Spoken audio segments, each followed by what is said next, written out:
I think that there was a mistaken characterization by the EFF. They once said MK is enemy number one. To realize it was a mistake characterization. It's not possible for, just by the nature of your constituencies and the people and the interests and the politics that you represent, no matter how subjectivity overwhelms you, there are certain characterizations that cannot be true. No matter how you think of certain individuals in terms of their politics and posture, you have to be able to distinguish as a revolutionary between opponents, between potential strategic allies, and enemy forces. Like, despite the fact, like we know as Mkhonto says that the ANC is largely in the hands of enemy forces now in terms of its ideological disposition.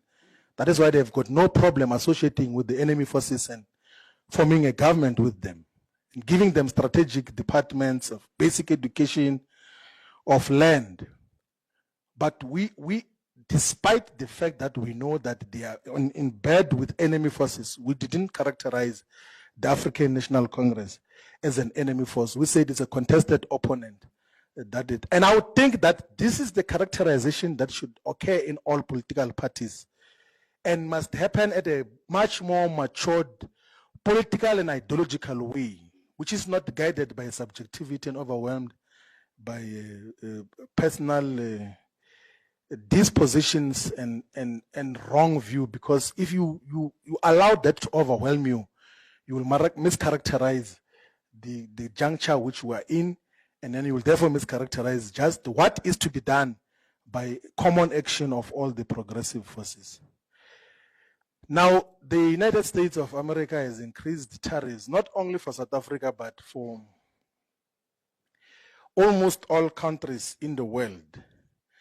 And what Mr. Trump is doing is saying he calls those reciprocal tariffs, that is retaliatory tariffs, like he's doing those tariffs in retaliation, that if you have been charging the American economy certain tariffs to gain access to your market, you are going to be charged for you to gain access to the American market. So South Africa is particularly affected because from the year 2000, South Africa was beneficiary of the African Growth and Opportunities Act, which was the legislation in the American Congress or Parliament to allow countries in sub-Saharan Africa to take goods and products into the American market without paying any tariffs, without paying any taxes as on when those goods enter the American market. So for a very long time, there's been some relationship with South Africa got to benefit from through AGOA, which now is coming to an end because there's a 30% taxes that are being imposed on South African goods and products. But we need to also, as a political movement, examine just who had been the beneficiaries of the AGOA process since enactment in 2000. Largely, it has been the automobile industry, Comrade Chairperson. So you'll find these European companies like VW, and then the Japanese with Toyota, and then the Americans with Ford will come and assemble cars here in South Africa so that they can get duty-free access to the American market. That is what, so 30% of the AGOA benefits has been accruing to the over-subsidized automobile industry in South Africa. And where they will just come and assemble cars so that they can gain free access to the American market. And then the second category of that was something called ferroalloys, and then agricultural products, citrus, and all of those things. So we said it before that in the process of hyper-nationalism and trying to appear relevant, Elon Musk is going to affect his people, because the people who are benefiting from access to the American market is in the commercial agriculture, and the commercial agriculture in South Africa is 99% white and mostly Afrikaners. They are the first victims. We can't say, no, what about workers? Farm workers are treated like slaves. They're not benefiting anything. There's no farm worker who is benefiting anything from the farms that they're working in. They're treated like slaves.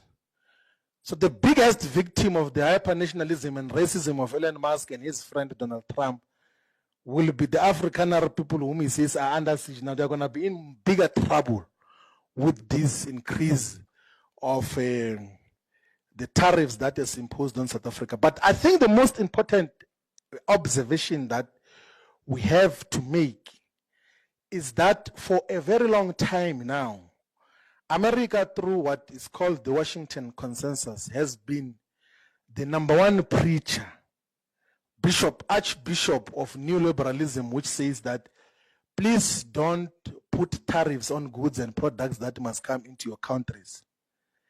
Now, because there's a shift in the global balance of power, with China rising with proper manufacturing capacity and producing meaningful goods and products, the Americans are the ones who are turning around to opt for what they call protectionism, of protecting their market against imports from other parts of the world. So it means the Washington Consensus is coming to an end or is collapsing.